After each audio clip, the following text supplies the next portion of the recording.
Saudações! Bem-vindos a mais um episódio de Mentalcast. Meu nome é Luiz Geraldo Benetton, sou médico psiquiatra, analista junguiano e pós-graduado em Medicina do Trabalho. O tema de hoje vai ser a relação entre empresa e família. Vamos refletindo. Toda empresa oferece cargos funcionais para seus funcionários. A automação e a robotização ocorrem em setores bem determinados e a informática facilita a troca de informações para o andamento da empresa. São as pessoas e não as máquinas que projetam e organizam o trabalho. Os recursos artificiais são utilizados para a realização mais econômica das tarefas. Estas pessoas advêm de seus respectivos lares e emprestam o seu tempo e seu corpo para uma empresa que, em troca, lhes dá uma oportunidade de exercer suas competências, praticar suas identidades e uma compensação financeira. A organização do trabalho se pretende ser bem racional em busca da maximização dos resultados pela minimização dos esforços para tal. Até aí racional, como disse. Mas existe um fator a considerar, que são as pessoas, com sua carga de racionalidade e sua carga de passionalidade. O ser humano carrega as duas capacidades, a de ser racional e a de ser passional. A racionalidade requer raciocínio frio, calculista, lógico, muitas vezes inflexível, determinista e com sérios riscos de escorregões para a valeta estreita do pensamento linear. Por outro lado, e é do outro lado mesmo, o ser humano carrega sua capacidade de ser passional, isto é, de ser dirigido pelas paixões, pelos sentimentos, pelos ressentimentos, pelas culpas, pelos remorsos, pela necessidade de reparação, pela identificação cega com um tema tipo amor à primeira vista ou ódio à primeira vista, ou até mesmo atitudes envolvidas com o fanatismo. Nada do que descrevi é desconhecido no meio ambiente que qualquer adulto vive. Não há novidade na lista que acabei de citar. Qual é a sua percepção? O ser humano tende mais a ser racional ou passional? O que vou abordar é a refinada questão de como administrar paixões em um ambiente que se pretende racional. Para início de conversa, já previno. Não é possível eliminar a passionalidade do ambiente de trabalho, nem por decreto. Vamos refletindo. A aspiração de montar uma equipe, um time, um grupo, qualquer que seja o nome da vez, só com pessoas advindas do planeta Vulcano, é muito além da ingenuidade. Lembram-se do Dr. Spock? Personagem do seriado Jornada nas Estrelas. Era interpretado por Leonardo Nimoy. Suas orelhas eram pontiagudas para cima como as de um Doberman, e era exclusivamente racional. Não tinha sentimentos, não entendia as entrelinhas, não entendia os sentidos figurados, era genialmente linear. Nada mais que isso. E não à toa, em outros seriados semelhantes, representado por robôs simpáticos, mas igualmente limitados à outra metade do ser humano. No nosso planeta não nasce gente assim, só em Vulcano, segundo a ficção do seriado. Precisamos saber como conviver com as passionalidades para que a empresa não seja por ela dominada e perca a sua necessária racionalidade. Vamos refletindo. O local geográfico das práticas passionais é o lar, o ambiente caseiro familiar, que permite espontaneidade e exacerbação de ânimos. Se neste ambiente houver uma forte dose de afeto entre seus membros, isto servirá como um estofo de resiliência e reparação para as feridas que lá possam ocorrer pelas trocas de ações passionais. Em outras palavras, onde há amor, há perdão e reconciliação.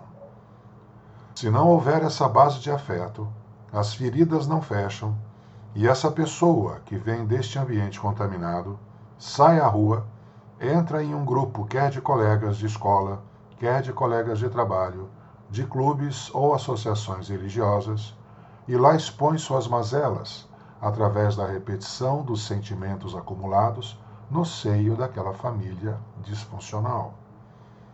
É a passionalidade marcando presença na estrutura da organização social. Os padrões de relacionamento se estabelecem pela adoção de hábitos, por uma espécie de seleção natural de suportabilidade das paixões. Se uma pessoa provém de um ambiente agressivo, não estranha e se adapta facilmente. E se vem de um ambiente hipócrita, percebe a hipocrisia e dela se nutre e repete a fórmula. Se vem de um ambiente abusador, reprisa as cenas com outras pessoas e assim por diante. E as tensões vão crescendo, o ambiente vai turvando, impregnado de, com licença poética, partículas sombrias, me referindo à sombra, figura alegórica de uma região afetiva, quer individual ou coletiva, que é depositária de vivências negativas, humilhações, decepções, frustrações, assim como também de potencialidades não atualizadas. A existência da sombra é natural no ser humano e na convivência humana. Posso ter minha sombra pessoal e pode existir uma sombra coletiva, quer de um grupo pequeno, quer de um grupo de médio porte e até de uma nação. Quanto mais uma dificuldade é varrida para debaixo do tapete, mais a sombra cresce e seu peso acumulado passa a servir como lastro que limita a liberdade psíquica da pessoa ou do grupo. Ocorre o condicionamento a um só tipo de pensamento, portanto, de postura e atitude, um enrijecimento de possibilidades. Sombra tem sua função defensiva, mas não deve chegar à asfixia emocional. Não deve tornar-se patológica e paralisar possibilidades de transformação, como que congelando e cristalizando seus conteúdos para um sempre imutável. Pelo contrário, sombra é uma fonte de inspiração para a transformação para melhor. Mas é preciso uma atitude política interna para o autoexame. Se agora passarmos com o que foi dito para o mundo das empresas, como podemos ver a sombra corporativa? Se houvesse uma pesquisa com garantia absoluta de sigilo, tipo, coloque aqui na urna suas críticas quanto aos defeitos da sua empresa, pela apuração seria possível esboçar um mapa, uma paisagem da sombra dessa empresa. O que fazer com isso? Já não bastam os problemas imediatos e ainda vamos cavocar mais fundo? Para quê? Então, esse é o mote da questão. Quanto mais se considerar que o exame da sombra é desnecessário, mais ela cresce e a conta vai chegar. Aliás, sempre chega em diversas manifestações. Um mapeamento estratificado dos componentes da sombra de uma empresa já é um bom começo. O passo seguinte não deve cair na cilada que isso é um problema só administrativo e que a solução pode vir de novas diretrizes apenas. A abordagem sobre o conteúdo revelado não deve partir do princípio que tudo foi revelado. Ingenuidade. A sombra sempre espreita à sombra. Desculpem o trocadilho. Mas o que surgiu numa primeira investigação já tem muito valor. A abordagem sobre o conteúdo deve necessariamente ser a partir de uma abertura de raciocínio sobre a multicausalidade e a complexidade dos fenômenos que produzem a sombra. Questões de fluxo mal conduzido de pequenos poderes, de abusos, de exigências de produtividade e excelência, sem a respectiva base que torna isso possível.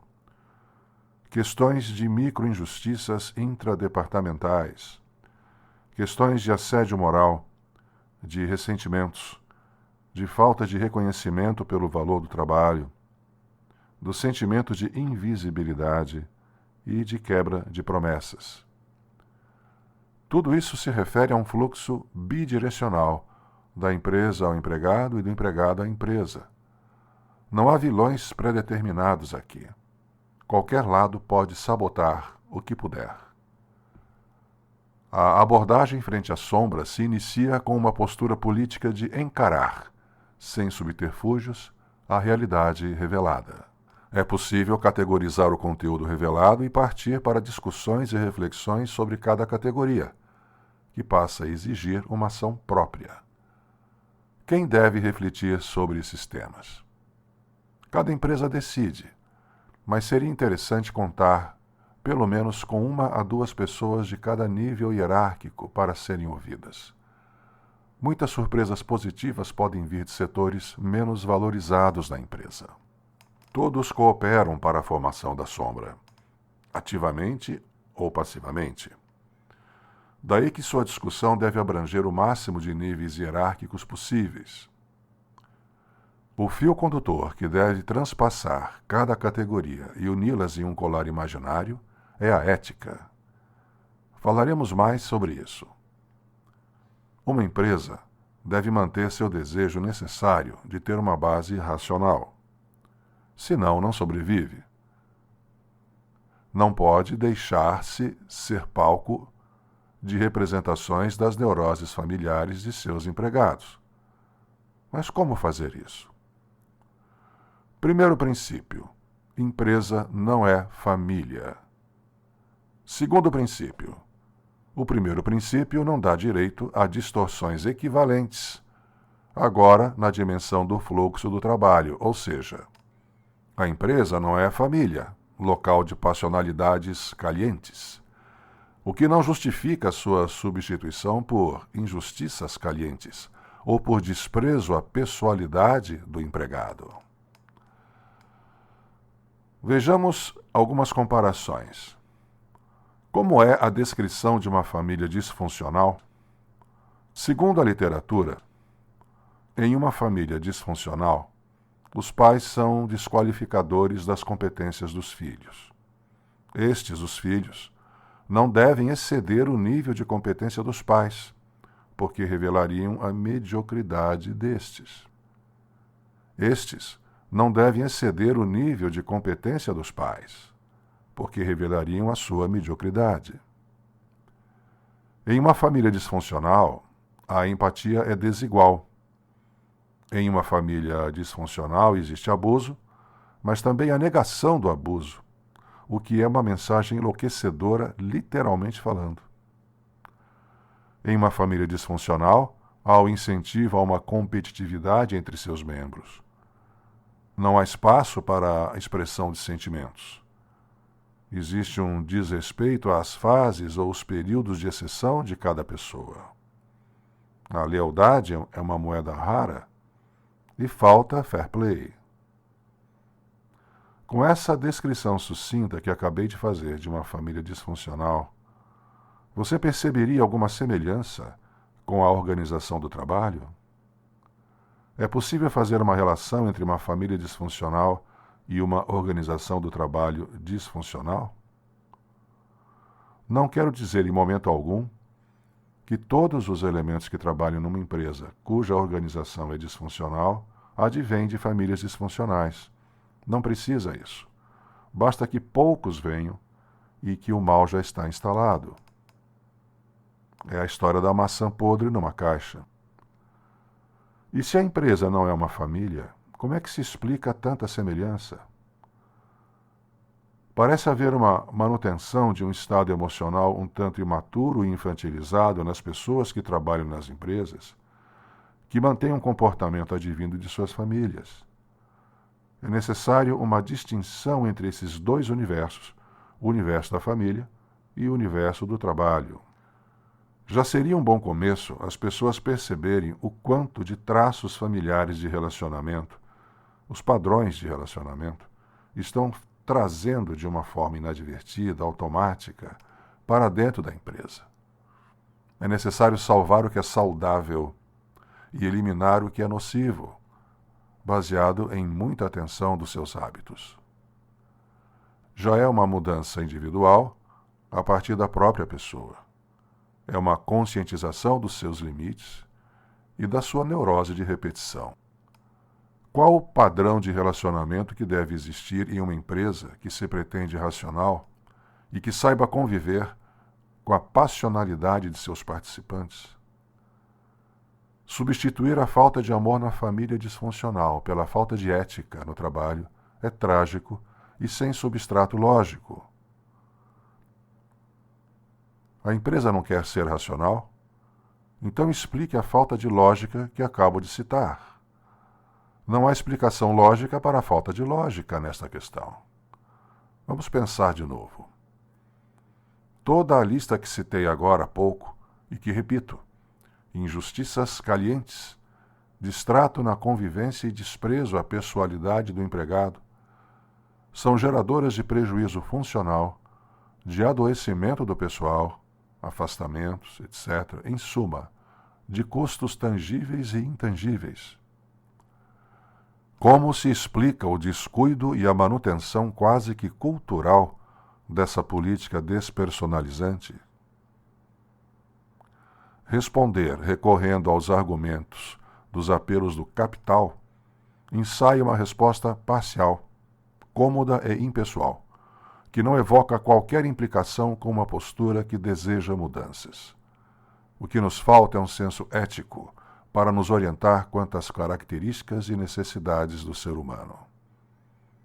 Pense nisso. E você que é líder e trabalha com gestão de pessoas e recursos humanos, e está interessado em refletir sobre o universo do trabalho pelo qual é responsável, e gostaria de entrar em contato comigo, seja bem-vindo. Envie sua mensagem pelo e-mail contato@mentalcast.com.br.